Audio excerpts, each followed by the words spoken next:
So that's what the new demerit system is going to look like. Meanwhile, the Justice Project of South Africa also says the passing of the Aarto Amendment Bill is more bad news for motorists. For further clarity on why that is, I'm now joined by the chairperson of JPSA, Howard Dembovsky. Thank you very much for joining us. Welcome to the program. So the Transport Minister says this is great because, you know, we've got bad drivers in South Africa that are not taking the law seriously, and we need to curb that. Why would you think that that's not a good idea? Well, I think that's a loaded question. A little bit of a paraphrasing. The Transport Minister thinks it's a great idea because, as he says, this is much more accessible to the public. What he fails to tell the public is that this tribunal that's being established is only accessible if you make a written representation in writing to the Road Traffic Infringement Agency, which currently enjoys 95% of its funding from traffic fines. So it's really like a sheep and a wolf sitting down and having a discussion as to who's going to have who for dinner. But this tribunal, you have to apply to them within 30 days of the RTIA's representations officers not upholding your representation, and in addition you have to pay a fee up front. Now, Peter, do I have to ask you, when last did you see anybody have to pay a fee to the Magistrates Court, to the High Court, or indeed to the Constitutional Court in order for them to have them hear your case? The answer is never. This is part of the problem. The other part of the problem, which is a much bigger part of the problem, is the fact that the Aarto Act is predicated on the premise that you are guilty until you prove yourself innocent. And that is a problem. Okay, let's take it back, because I want people to follow this thing. So day one, I've got my driver's license, I get in my car, and I've got 0 points. How do I accumulate demerit points? Demerit points are added to your driving license each time that you pay a traffic fine, or if an enforcement order is issued. Now, this enforcement order is a nasty piece of machinery insofar as it gets issued 64 days after you have been issued with and served with an infringement notice, and if you do not do anything about it. So what will happen is that enforcement order, which is an automated process, and it's an administrative one, will automatically find you guilty of the allegation. All right, we'll get to the guilty bit, but I just want to know what the offences are. So if I'm speeding, will apply the demerit points to your driving license.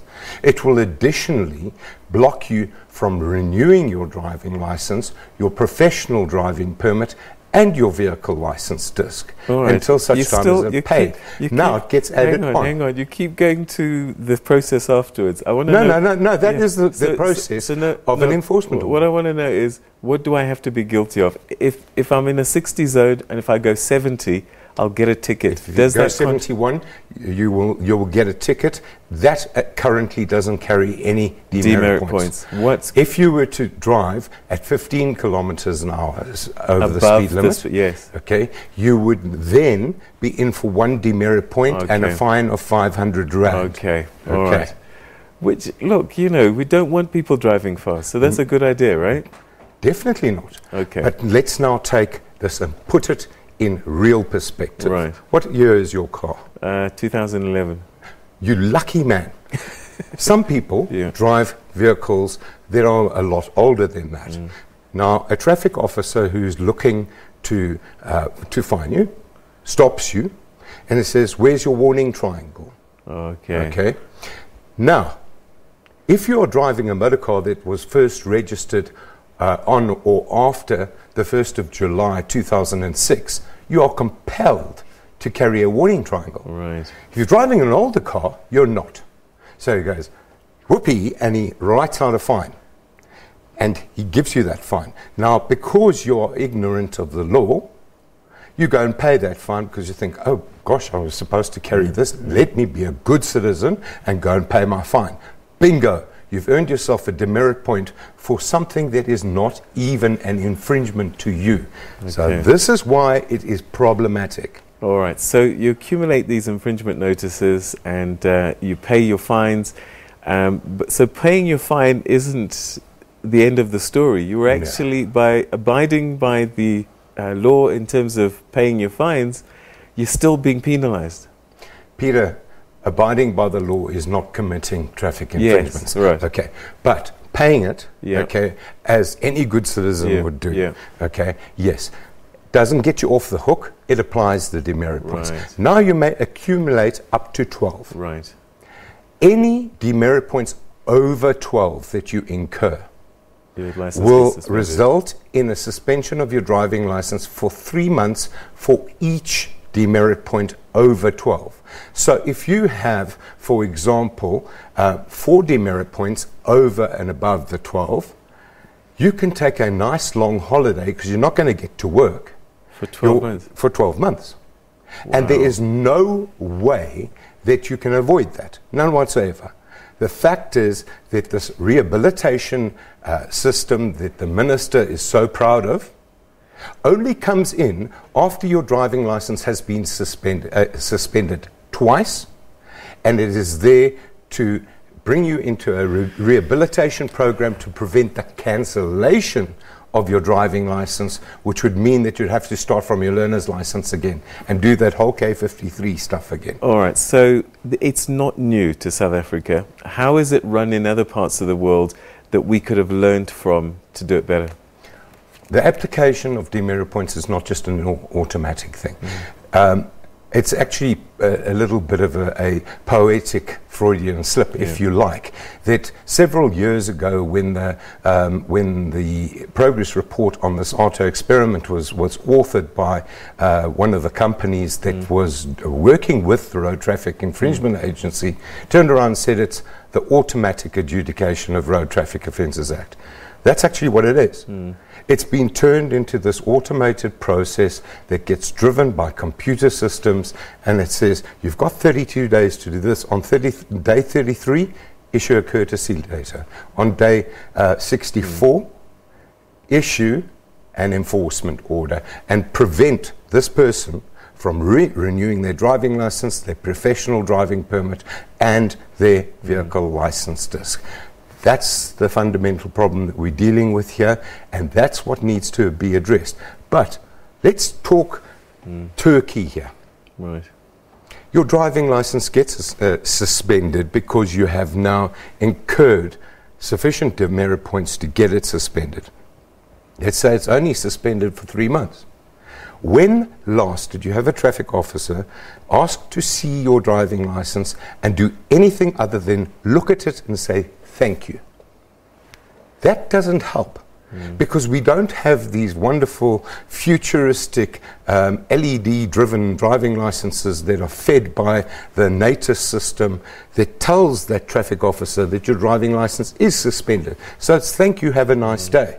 How are we taking dangerous drivers off the road? You can't check how many demerit points that... Nothing. So how do you know how many demerit points you have? Oh, you can check. But the traffic officer can't check on the road? No, he can't, because he's not equipped with the equipment to do so. It's as simple as that. Okay, but yes, you can check. Guess how? How? By making application to the Road Traffic Infringement Agency and paying a fee. Okay. And paying a fee. This whole thing is a money-making racket. It's nothing more, nothing less. And quite frankly, I think that the legislators who put this together really need to go back to the drawing board and say, are we interested in road safety or are we interested in generating revenue? Because you have actually proven beyond any reasonable doubt that your interest lies in generating revenue. And you've done that over a period of 9 years in Johannesburg and Tshwane, where you have effectively created this entity called the Road Traffic Infringement Agency, now to be called the Road Traffic Infringement Authority because it sounds fancier. And you've created this entity that is paying its staff extraordinary salaries, which gets less than 5% of its grant allocation from the fiscus. The rest comes from traffic fines. So they have to raise a certain amount. There are targets, I would imagine, of how much money they must raise. Well, when your salary bill is 6 times what you get from Parliament, I think there's a pretty good motivation to take a look at Peter's representation and say, reject it. But you've made these representations to the Minister. Did he ignore you? What did he do? The parliamentary portfolio, not the Minister. Yeah. Yes, basically, from what we can see from this Aarto Amendment Bill, everything was ignored. We made submissions regarding the constitutionality of finding a person guilty until they prove themselves innocent. Completely ignored. We've seen other submissions completely ignored. And all that's actually happened is it's been taken, it's been put down on a piece of paper, it's been put in the National Assembly, and quite clearly you can see that other people have not read this, and they've been told press yes. So this is going to the Constitutional Court, I would imagine. You better believe it. All right, so we're going to have to leave it there, but thank you very much indeed for highlighting this, and I think citizens need to pay attention to this one because it's going to affect all of us very, very soon, it looks like. Okay.